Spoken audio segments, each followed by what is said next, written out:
Oromo-led anti-government protests that began in late 2015, assisted by first the Amhara region and later joined by others, helped bring about the resignation of Ethiopia's former prime minister and the rise to power of the current premier, Abiy Ahmed, on April 2, 2018. ፈጣሪ ኢትዮጵያንና ሕዝቦቿን አብዝቶ ይባርክ። Abiy Ahmed, who is an Oromo, was hailed by many as a unifier and ushered a sense of euphoric optimism in the country. He freed political prisoners and removed leaders of banned groups, including the Oromo Liberation Front, from a blacklist. ኢትዮጵያውያን ስንኖር ኢትዮጵያዊ ስንሞት ደግሞ ኢትዮጵያ እንሆናለን። In September 2018, violence spiked as a result of exiled OLF leaders that returned to Ethiopia. It had waged a 4-decade insurgency for self-determination for Oromos.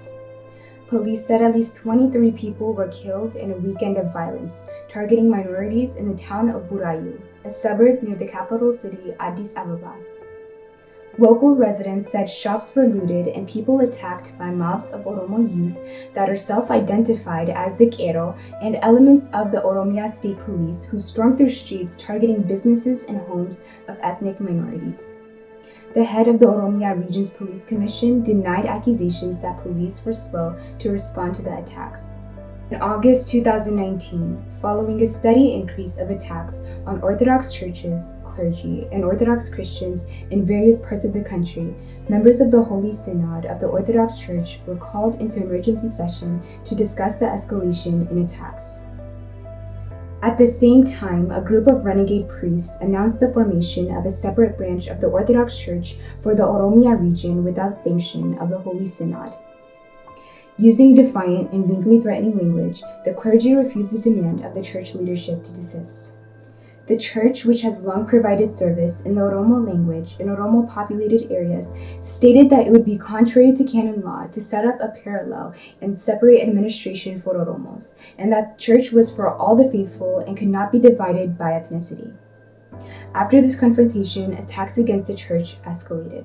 Just months later, following Oromo activist Jawar Mohammed claims of assassination plots against him, violent protests erupted in different towns in the Oromia region. Within 2 days of his claims, over 62 people were killed, many of them beaten with stones, metal rods, and sticks. Others were beheaded, mutilated, and burned to death. The victims that died in this round of violence at the hands of extremist Qero were targeted based on their religion, ethnicity, or for not being supporters of the violence. The victims included children, women, the elderly, and priests.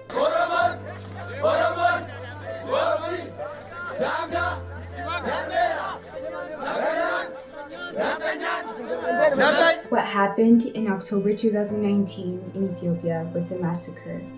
There were youth mobs armed with sticks, machetes, and stones, incited by an activist and his media organ, OMN, went on a rampage, killing 86 people, injuring hundreds, displacing thousands, and burning and looting churches and property in the millions, while the authorities looked the other way. In the aftermath of the October violence, the U.S. ambassador to Ethiopia, Michael Arthur Rayner, posted on the embassy Facebook page saying, "We are deeply troubled by the recent hatred, inflammatory language, and violence, as we are by all such incidents in Ethiopia. Violence and hatred are the solution to exactly none of Ethiopia's challenges." During the traditional Orthodox Christian feasts of Masqal and Temket, in many parts of Oromia, Orthodox Christians were prevented from gathering to celebrate in public by radical so-called Qero mobs. They were harassed and Ethiopian flags put up to decorate church premises were torn down and trampled. The Orthodox Church has repeatedly appealed to both federal and regional governments to protect its faithful from persecution, harassment, and killing. Then, on June 29, 2020, within hours of the death of Hachalu Hundessa, a noted Ethiopian performing artist and an Oromo political activist, another fatal round of violence was launched. Hachalu Hundessa was shot to death in his car in Ethiopia's capital city, Addis Ababa, and extremist elements within the Oromia region went on a riot of killing and destruction. This latest incident was incited by false accusations blaming the Neftenya, which is widely used as a pejorative term to describe those of Amhara descent and Orthodox Christians living in the Oromia region of Ethiopia. OMN broadcast live calls for attacks on Amharas, and activists went on social media platforms to also call for revenge against Amharas. ዛሬ የተገደለው አንድ ሰው አይደለም፣ አንድ ብሔር ነው። አንድ ብሔር ነው የተገደለው። ይህ አዲሱ ነፍጠኛ ስርዓትን ለማምጣት ከጎረቤታችሁ ጀምሩ፣ ነፍጠኛ ከጎረቤትህ ጀምረህ ጥረገው እያልኩ ነው። According to eyewitnesses, these calls were answered by extremist mobs on the ground that went on a killing and destructive campaign door to door with a list of non-Oromo residents and businesses. Over 230 people were killed, thousands displaced, and millions in property loss. The stories emerging from the survivors attest to horrors suffered by those killed in barbaric ways based on their ethnic identity and religion, while the regional security authorities looked the other way. These attacks are being falsely characterized by the Ethiopian government as a conflict when they are not.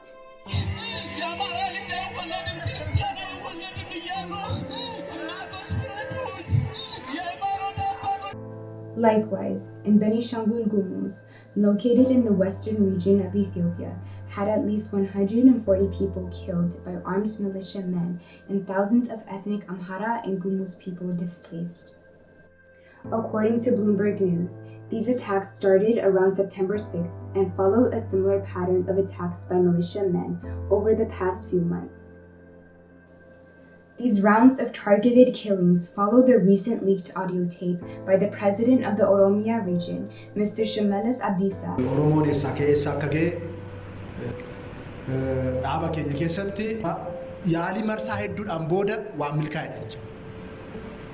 Sanandura kan milkaa'uu dadhabeef kiliirri namni beeku kan irra jiraatu addawaayin kan TPLF jecha TPLF immoo addawaayii kan ijaare aangoorra taa'uudhaaf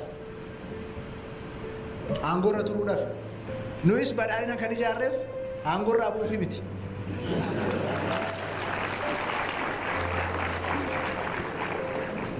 Badhaadhinni immoo jaalattanis jibbitanis kan keenya nutu jaarrate akka nuuf ta'utti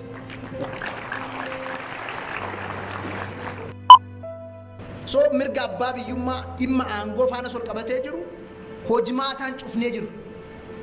Badhaadhina minimum ammaan booda namni gaggeessu Oromoo ta'uu qaba. Yoo Oromoon ta'an Oromoon eeyyamuufii qaba. Paartii akkasii jaarrate.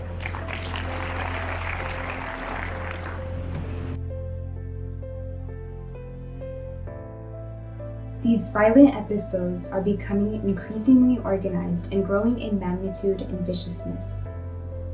They are the result of a sustained disinformation campaign, exploitation of historical grievances, historical revisionism, and dehumanization of ethnic minorities through social media and airwaves.